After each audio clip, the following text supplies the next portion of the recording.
Well, big news, John. Big news. You're back on stage. Red Hot Summer. Here we go.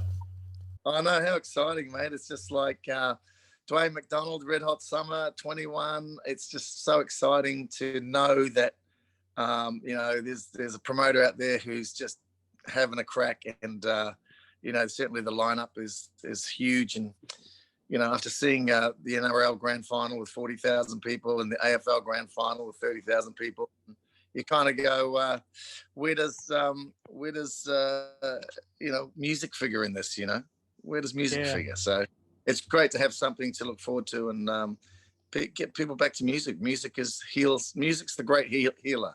I truly believe that, and we need a bit of that going on. Absolutely. Well, great lineup. Jimmy Barnes, Hoodoo Gurus, Vicar and Linda, Diesel, and Chris Cheney out there by himself. Not the living end. That's going to be interesting. Mate, I had lunch with Chris yesterday, actually, down in St Kilda, and you know, he's telling me about this solo. He's got a new solo record coming out, so that'll be ready to go. And mate, he's such a talent, such a great fella, and you know, he's starting again. He's starting at the other end of the lineup, you know, and all power to him. It's, you know, he just wants to get out there and play, and he wants to play his new stuff, and I'm sure he'll play, you know, some of the living end hits. But it's a solo thing for him. It's so it'll be a breath of fresh air, you know, and I know how that feels, having, you know, coming out of big bands and then, you know, going solo and just sort of trying new songs out on the audience. And, you know, it's exciting, although it's a bit like falling off the cliff as well. But he's such great talent that it's going to be awesome. So people will get there from, yeah, he opens the whole show up. So, you know, the joint should be packed from beginning to end. Yeah, well, that's right. You certainly know about taking solo songs out there and putting out solo records. Now, the last time we heard from you with a solo record was, Starlight, 2017? Yeah. I did that with Dave Stewart, as you know, and, mate, very proud of that record. I think it's probably, you know, timing is everything, I suppose. I mean, it's been my most successful solo record to date, and I had a great time making it. I worked with some incredible people, and you know, there's a lot of love on that record. And you know, certainly it was a dream of mine to work with Dave Stewart, and what he did not disappoint me at all. What a champion fella, and incredibly creative, masterful songwriter and musician. And obviously, you know, working with Ringo Starr on that record was just like, still blows my mind to even think about it, you know. Working with a Beatle, you know, yeah, just great stuff, and great for the memories, and you know, the music's there, and you know, you move on, you keep creating. I've got plenty of stuff going on, so you know, as I said, this year's been a bit of a wash, so everyone's turned in, you know, being at home, you turn in, they've got plenty of guitars, let's get ideas. So I've just got to get back in the studio, and with my band, I want to record some stuff with my band here in Melbourne, and just spend some time there. So that's going to be in the next few months. How much new music have you put together during 2020? I mean, has it been a creative year for you from a songwriting perspective? I wouldn't say, look, initially it wasn't when all this lockdown happened, because, you know, I just finished like a tour on March 3rd, and I went to Kokoda on about March 8th, I think it was 8th or 9th. With my son, we did the Kokoda Trail over there in New Guinea, which was unbelievable. Certainly the hardest thing I've ever done physically and mentally. And we hadn't even heard of COVID going into the jungle. But when we came out, the whole world had changed. And it was the strangest feeling ever, because we were stuck in Port Moresby in New Guinea. And they were saying, like, we were not going to get out of there for, like, they don't know when, you know, months or whatever. So a couple of days went by, we managed to get the last flight out of Moresby. It was, and my son and I went straight from the airport into a hotel quarantine. So you got to imagine going to Kokoda, never even heard of COVID, didn't know what the hell, anything about it. Coming out, the world's gone mad, everything's locking down. We're in this hotel room for 2 weeks, just going, what the hell's going on? You know, couldn't leave the room, couldn't walk out the door, food being dropped off, you know.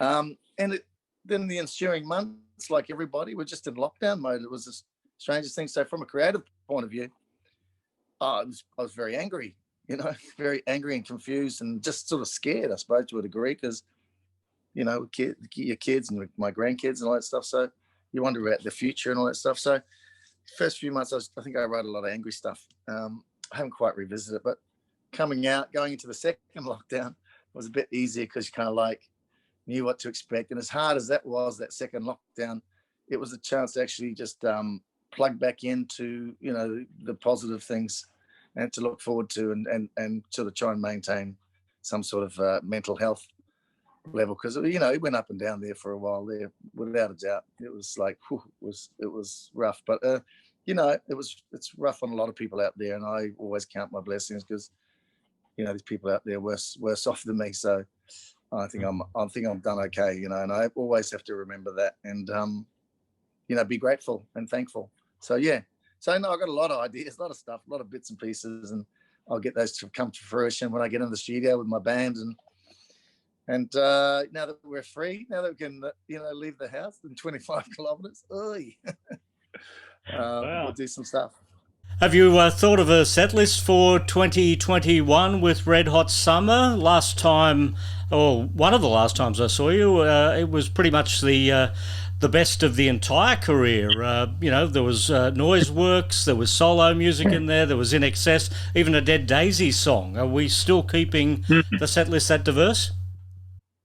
At this stage, I'm just going to do the Noiseworks and INXS collection, which is just loaded with just hit after hit after hit, and it's kind of like there's a whole nother set list or two with hit after hit after hit that we don't play because we just don't have enough time. We started doing that last year, just basically the Noiseworks and INXS collection. It was so successful, people just losing their minds hearing those songs again, and it was exciting. And obviously Andrew Farris came and joined us a couple of times there, and he was the kind of reason why I sort of put more INXS songs in my set list, because he just said, you need to do it, John. You're the only one that can sing those songs the way they should be sung. And that was a beautiful compliment, and I appreciated that, because after we INXS and I parted ways in 2004 after almost 4 years together touring around the world, and so I didn't play any of the songs for probably 14, 15 years. I'd play the occasional one, people shout out requests, play it, and I'd just jam along or something. But fully getting back into learning the songs and doing them properly, like the way I love them, which is like the records. I try to keep everything as true to the records and as possible, because that's the way I love them. I don't like deviating and getting all muso on classic songs, because I just think that's a wank. But so I do them true to form, and the response has been incredible. So yeah, that's what I'll start with next year, because people just want to have a good time, and so do I. And those songs they're the soundtracks to our lives, and that lineup on the Red Hot Summer tour, Jimmy's got more hits than you poke a stick out. He's just going to be doing that. The Gurus, I mean, it's just a mad day. Diesel's doing his re-injected 30-year thing with the Injectors music. So it's just going to be balls to the wall, fantastic rock and roll. I don't know if you noticed or not, but 2020 marked the 40th anniversary of the Jezebel album. I know, right? 40 years. Did you take Jezebel out for dinner? You know what? We did a show, I think it was the beginning of last year in Christchurch, New Zealand. I hadn't played in New Zealand for many, many years. Well, since Dead Daisies, I suppose, when we toured with Aerosmith, but I hadn't done a solo gig there for many, many years. And, people were just screaming out, oh, can you play Jezebel or Montego Bay? And I didn't play Jezebel, but we did a bit of an ode to Montego Bay in the middle of the set. You got 10,000 people singing the words to a song that came out 40 years ago. It was kind of surreal for me, and there in New Zealand. But yeah, look, it was an amazing concert, that one. And I love getting back to NZ and playing. We're going to go back in March as well to do the Selwyn Sounds Festival and a couple of other big shows in New Zealand in between this Red Hot Summer tour. So yeah, we're going to be planning a busy year next year. I just want to be on the road, go everywhere I can, play to everybody I can, and bring a bit of light and sunshine back into people's lives. with music because that's what we do, you know. I don't know if you noticed or not, but 2020 marked the 40th anniversary of the Jezebel album. I know, right? 40 years. You know what? We did a show. I think it was the beginning of last year in Christchurch, New Zealand. I hadn't played in New Zealand for many, many years. Well, since the Dead Daisies, I suppose, when we toured with Aerosmith. But I hadn't done a solo gig there for many, many years. And you know, people were just screaming out, "Oh, can you play Jezebel or Montego Bay?" And I didn't play Jezebel, but we did a bit of an ode to Montego Bay in the middle of the set. You know, you got 10,000 people singing the words to a song that came out 40 years ago. You know, it was kind of surreal for me, you know, and there in New Zealand. But yeah, look, it was an amazing concert, that one. And I love getting back to NZ and playing. We're going to go back in March as well to do the Selwyn Sounds Festival and a couple of the big shows in New Zealand in between this Red Hot Summer Tour. So yeah, we're going to be planning a busy year next year. I just want to be on the road, go everywhere I can, play to everybody I can, and bring a bit of light and sunshine back into people's lives with music, because that's what we do, you know.